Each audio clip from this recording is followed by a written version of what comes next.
Dalam membalas serangan Amerika Serikat dan Israel, Iran mengerahkan rudal dan drone. Drone Iran digunakan untuk menyasar sejumlah area strategik, salah satunya depo BBM Israel di kota Haifa.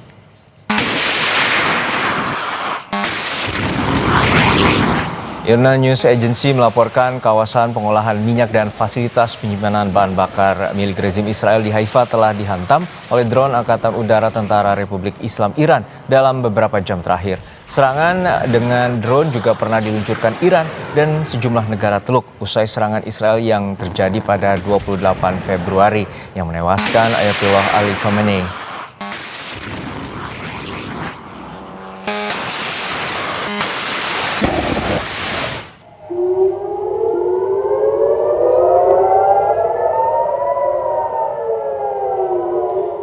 Sirene berbunyi di seluruh kota Haifa ketika pesawat pencegat Israel terlihat mengejar rudal Iran. Rentetan serangan terbaru muncul setelah Iran menunjuk putra Ayatollah Ali Khamenei, Mujtaba Khamenei, untuk menggantikan ayahnya sebagai pemimpin tertinggi. Sebelum pengumuman tersebut, Israel mengancam akan menargetkan siapapun yang terpilih.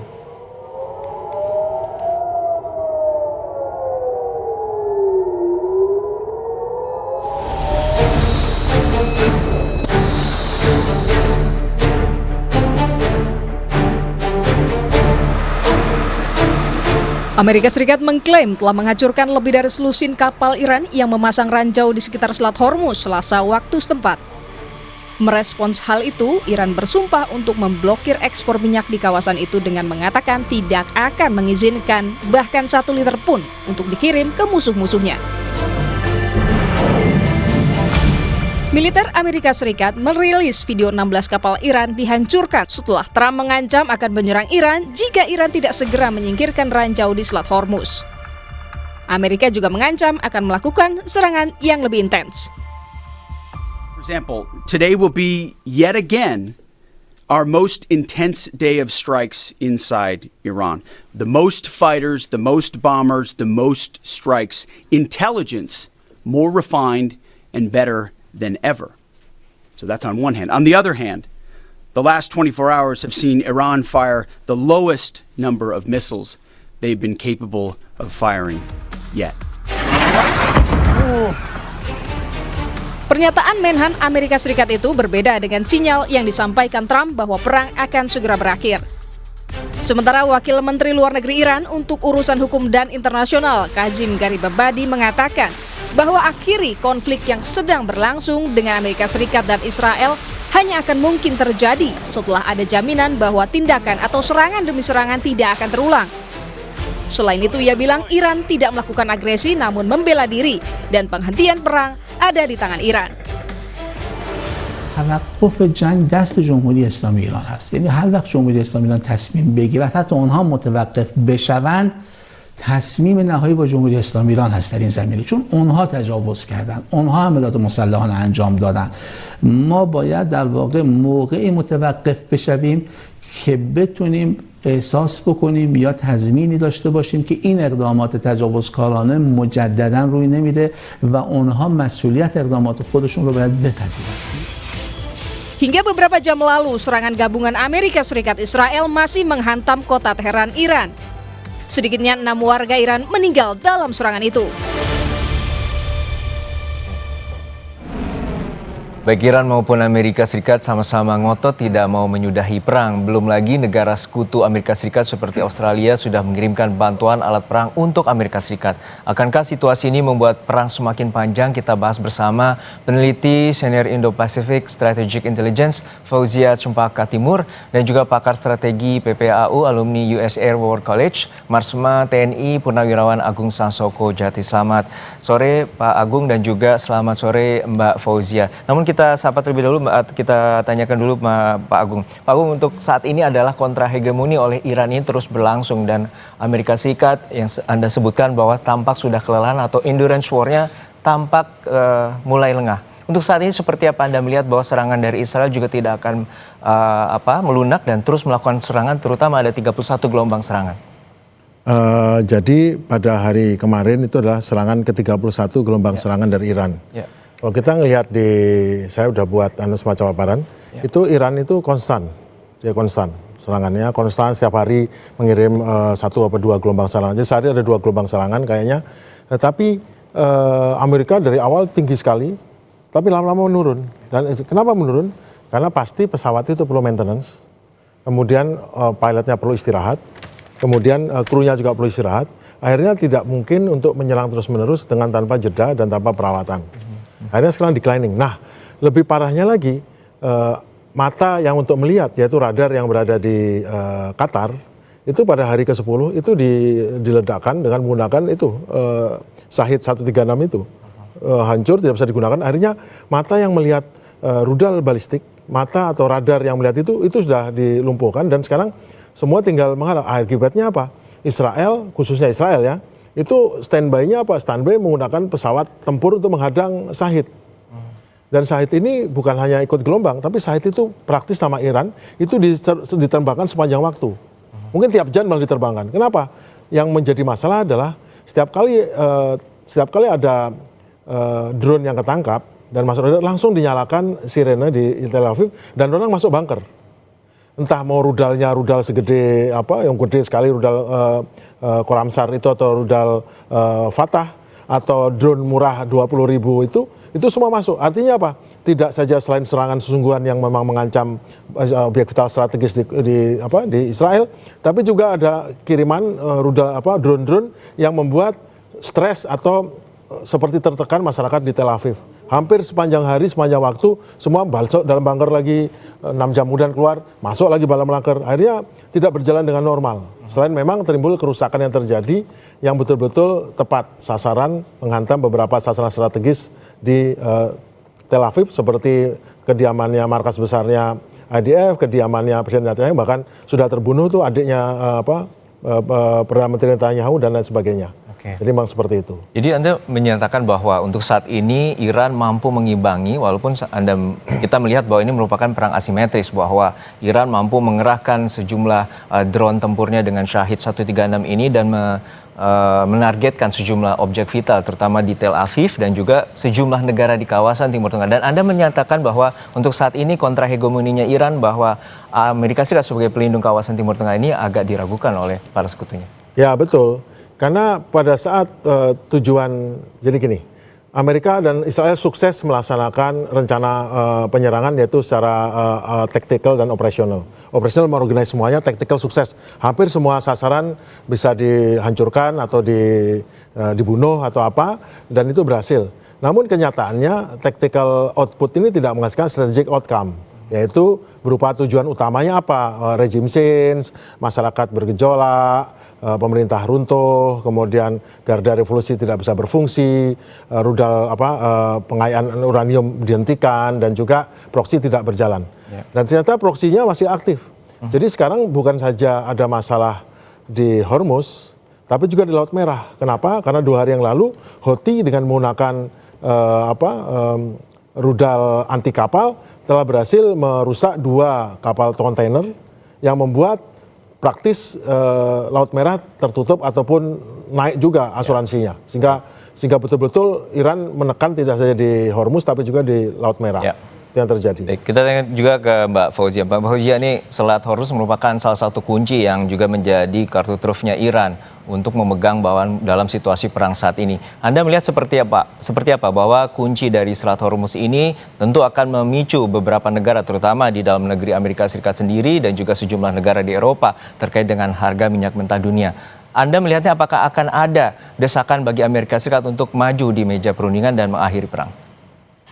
Baik. Terima kasih Mas Herjuno. Jadi kalau misalnya kita lihat dukungan, ada 2 aspek yang bisa kita lihat. Yang pertama dukungan secara internal yang terjadi di Amerika Serikat. Nah, saat ini peta opini publik yang terjadi di Amerika Serikat ini mayoritas sudah menolak dan menentang terhadap serangan Iran, terlebih ketika saat ini per 11 Maret ini sudah banyak media mainstream Amerika Serikat yang menyatakan bahwa jumlah penolakan ini lebih di atas 50%. Bahkan di Reuters hari ini menyebutkan bahwa penolakan ini sampai di angka 75%. Begitu. Namun yang kita harus lihat adalah bagaimana dukungan yang ada di internal atau domestik Amerika Serikat ini juga membagi antara partisan Republikan dengan Demokrat, di mana Republikan ini sebagian besar menyetujui hingga sekitar 79% menyetujui bagaimana Trump menangani Iran, dan bahkan hingga 70% menyatakan bahwa Iran ini memang valid sebagai ancaman bagi Amerika Serikat.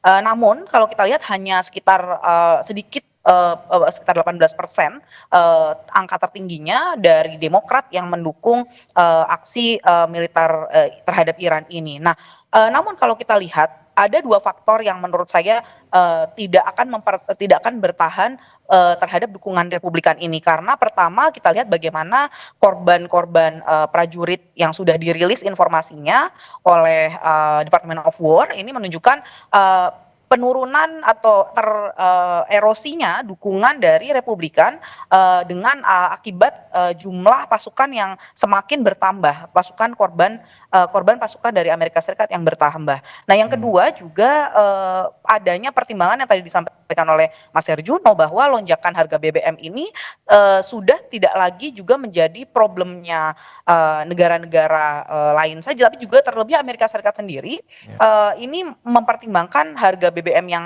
meningkat di Amerika Serikat ini juga akan terus jika semakin naik gitu ya, meskipun hari kemarin dan hari ini kita lihat angkanya menurun akibat adanya pelepasan oil reserve dari D7 countries, tetapi memang jika ini angkanya terus meningkat dan bahkan yang disebutkan oleh spokespersonnya military Iran bahwa IRGC bahwa dia akan siap hingga angka $200 per barrel, maka tentu dukungan yang tadi kita sebutkan, kita lihat dari Republikan tidak akan bertahan lama, Mas Herjuno. Ya, artinya untuk saat ini meja perundingan masih tertutup dan juga tentunya perang ini akan makin berlanjut. Seperti apa Anda melihat bahwa kemungkinan dari desakan dalam negeri dan juga tadi Eropa itu untuk memajukan proses perundingan? Baik. Kalau kita lihat dari dukungan tadi dilihat dari dukungan domestik. Nah, kalau kita lihat dari dukungan koalisi atau dukungan teman sekutu Amerika Serikat sendiri, kita lihat bagaimana beberapa waktu sejak Trump meminta dukungan dari para koalisi, Spanyol sudah dengan ketat menyatakan tidak bersedia untuk mendukung. Meskipun begitu, kita lihat juga bagaimana sekarang Amerika Serikat juga Inggris gitu misalnya, Inggris agak galau gitu ya karena dia maju mundur, awalnya tidak mendukung namun sekarang mendukung dan bahkan mengirimkan juga salah satu anti drone vehicle, pesawat anti drone yang akibat terlebih karena Cyprus, salah satu anggota NATO itu juga terdampak dari serangannya Iran. Dan salah satu yang juga tadi disebutkan bahwa Australia juga memutuskan untuk mengirimkan beberapa pesawat dan juga beberapa pesawat lainnya gitu ya untuk mendukung Amerika Serikat dengan konteksnya adalah collective defense, begitu Mas Serjuno. Ya, Inggris, Prancis dan juga Jerman masih memberikan dukungan namun tidak akan mengikuti perang Trump terhadap Iran untuk saat ini. Dan Pak Agung, untuk saat ini bahwa Amerika telah memajukan sebuah drone baru yang namanya Lucas ini untuk dijadikan salah satu senjata baru untuk melawan Syahid 136. Menurut Anda seperti apa kekuatan dari Lucas ini di perang Iran, terutama saat ini Amerika dan Israel terus melancarkan serangan terhadap Iran? Namun jawabannya kita jawab di sela jeda hanya di Kompas Petang. Anda masih menyaksikan Kompas Petang terkait dengan perang antara Amerika Serikat dengan Israel melawan Iran, dan saat ini gempuran terus terjadi di mana Iran terus membalas, di mana lokasi target-target objek vital di Israel seperti di Haifa itu telah dibombardir juga oleh Iran, dan saat ini Amerika Serikat telah meluncurkan salah satu teknologi terbarunya yakni Lucas, salah satu drone yang menjadi tandingan Syahid 136 yang diklaim salah satu drone terbaik yang dimiliki Amerika Serikat untuk menggempur wilayah Iran. Untuk membahasnya kami telah bersama dengan Agung Sansoko Jati, pakar PAU atau alumni dari US War College Amerika Serikat. Pak Agung, untuk saat ini bahwa Amerika Serikat mengklaim telah meluncurkan sebuah drone baru bernama Lucas yang ini juga dinyatakan sebagai tandingan Syahid 136 yang selama ini terus menyulitkan Amerika Serikat dalam peperangan antara Amerika Israel dan juga dengan Iran. Seperti apa Anda melihat bahwa Lucas ini mampu menandingi di mana Syahid 136 yang terus membombardir wilayah Israel dan juga kawasan Timur Tengah? Jadi sebetulnya Lucas atau Low Cost Unmanned Aircraft System ini adalah drone yang didesain oleh Amerika untuk melaksanakan fungsi seperti rudal Shahid, drone Shahid. Jadi memang inilah uniknya ya, kok bisa-bisanya Amerika meniru drone yang desainnya dari Iran, yaitu Syahid 136. Bentuknya mirip. Bentuknya mirip, itu persis tiruannya. Orang Amerika bilang itu tiruannya. Kenapa? Karena ternyata drone ini berbeda dengan prinsip Amerika yang kualitas tinggi, harga mahal. Ini betul-betul murah dan betul sangat efektif. Mereka melihat sendiri bagaimana dalam perang yang 12 hari tahun lalu. Juni 2022. Dan mereka lebih terkesan lagi atas derivatnya Syahid 136, yaitu geranium yang di Rusia dinamakan geran. Yang betapa sangat ampuhnya, yang bisa menghancurkan tank, bisa banyak tugasnya, terbang jauh, macam-macam fungsinya dan sangat sukses. Nah, Lucas ini adalah tiruan yang dibuat Amerika, dan tentu kalau di Amerika harga lebih mahal, harganya 2,5 kali lipat. Jadi kalau Syahid 1 gram harga resminya 20.000, Lucas itu disebutkan 50.000 harganya. Berarti dua kali setengah. Namun berdasarkan kemampuan, ternyata Lucas ini kemampuannya untuk mengangkut senjata tidak sekuat daripada rudal Syahid. Dan ini Lucas ini digunakan sekarang oleh marinir Amerika. Dan marinir Amerika melepaskannya dari kapal, yaitu dari kapal induk ataupun kapal perusak, dan sekarang gugus tugasnya itu sedang meninggalkan pantai dekatnya pantai Oman. Dia sedang replenish, sedang mengisi BBM, bahan bakar, logistik. Karena sudah hampir 2 minggu, mungkin kapal induknya tidak perlu ganti bahan bakar, kan dia menggunakan nuklir.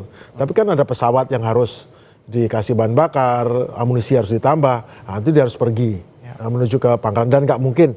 Biasanya berlabuhnya di Bahrain, tetapi Bahrain kan sudah di bawah penguasaan atau bawah pengawasan daripada Iran, jadi nggak mungkin. Nah sekarang akhirnya ini akan menimbulkan masalah bagi Amerika, yaitu tidak ada radar, karena radar di Qatar, radar yang terbaik yang bisa mengawasi rudal, balistik dan segala macam itu dihancurkan tanggal 10. Nah, backupnya adalah sistem radar Aegis-nya kapal-kapal ini. Nah sekarang kapal ini pergi, berarti Amerika atau pihak Israel nggak ada. Sehingga itulah alasannya kenapa pesawat tempur F-22 yang hebat itu digunakan untuk nyanggong rudal Syahid, bayangkan. Dan cara menjatuhkannya tidak bisa menggunakan rudal Sidewinder yang harganya $500 000, karena rudal itu pencari panas, sedangkan Syahid sama sekali panasnya tidak memenuhi syarat untuk sebuah panas pesawat yang cukup, radiasinya untuk ditembak. Akhirnya Amerika untuk melumpuhkan satu rudal Syahid, dia menggunakan rudal M120 MRAM yang harganya harganya adalah 2,5 juta. Jadi bayangkan rudal Syahid yang dikirimkan secara satu-satu atau beramai-ramai itu harga $20.000 dijatuhkan menggunakan rudal seharga $2,5 juta. Ini yang disebut dengan war of attrition. Di bidang ekonomi, war of attrition. Di samping juga attrition di bidang moral pendukungnya, attrition di bidang dukungan politik. Seperti yang dibilang tadi, sekarang di Amerika masalahnya adalah bukan malah senator atau masalah kongresnya, semua banyak yang pro-Israel. Masalahnya, meskipun mereka pro-Israel, tapi pada saat nanti pemilihan sela nanti bulan November, yang terjadi adalah mereka milih ikut pendukungnya yang minta berhenti perang atau loyal sama Israel yang membantu dia dalam soal keuangan atau dukungan. Nah ini akan pertahanan mereka, dan saya yakin pada titik nanti dengan satu dorongan lagi semua akan berbalik meminta untuk ini dihentikan, karena memang pendukungnya juga kebanyakan minta ini dihentikan. Ya, baik. Tentu perang ini menjadi salah satu sorotan, dan kita juga masih terhubung dengan Fauzia Cempaka Timur, peneliti senior Indo-Pacific Strategic Intelligence. Mbak Fauzi, bahwa terkait dengan perang ini persenjataan terus bergulir dan juga Amerika Serikat terus meluncurkan teknologi terbarunya di perang melawan Iran. Seperti apa Anda melihat bahwa senjata yang diluncurkan oleh Amerika Serikat ini terus menggempur wilayah Iran, dan bagaimana perang ini dapat diakhiri dan kemudian beberapa pihak akan maju di meja perundingan? Terima kasih Mas Herjuno. Kalau dari saya melihat ada dua yang sangat stand out, yaitu bagaimana baru-baru ini dukungan politis penuh yang disampaikan oleh Australia, namun harus digarisbawahi bahwa kontribusi militer atau dukungan yang sifatnya militer ini terbatas. Tadi disampaikan terkait dengan MREM. Nah, ini MREM ini Australia juga berkeputusan untuk pemerintah Albanisi ini dengan cepat menyatakan dukungan yang bahkan kontribusi militernya ini melalui juga paket-paket rudal udara MREM gitu ya, yang dikirimkan oleh Australia dengan mandatnya adalah mendukung pertahanan negara Teluk. Nah, kalau kita lihat selain juga memang juga mengirimkan beberapa pesawat, salah satu pesawatnya yaitu Wedgetail. Nah, dalam konteks ini kalau kita lihat bagaimana dukungan Australia ini digambarkan sebagai memperpanjang mata telinga dan juga berusaha untuk meningkatkan efektivitas dari pertahanan udara yang tadi disampaikan oleh Pak Agung juga, bahwa ini semakin menurun, erosi begitu ya.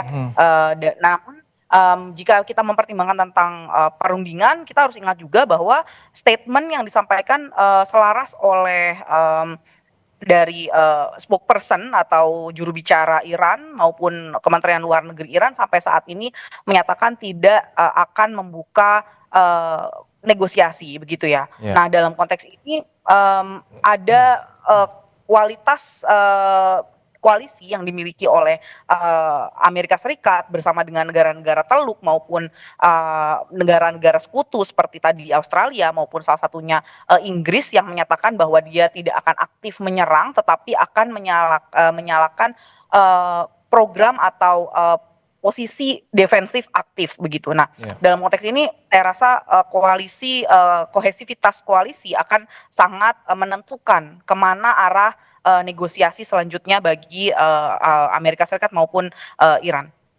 Baik, untuk saat ini tentu kita masih terus menyoroti bagaimana perkembangan terkini dari perang antara Amerika Serikat dengan Israel, dengan Iran, dan tentunya kita akan terus melihat bagaimana upaya negosiasi akan terus dilakukan oleh sejumlah pihak agar perang ini dapat berakhir. Terima kasih atas analisis Anda, Bapak Marsama TNI Purnawiran Agung Sasongko Jati, alumni dari US Air Force College, dan juga Fauzia Cempaka Timur, peneliti Indo Strategic Intelligence, telah bergabung bersama kami di Kompas Petang. Selamat petang.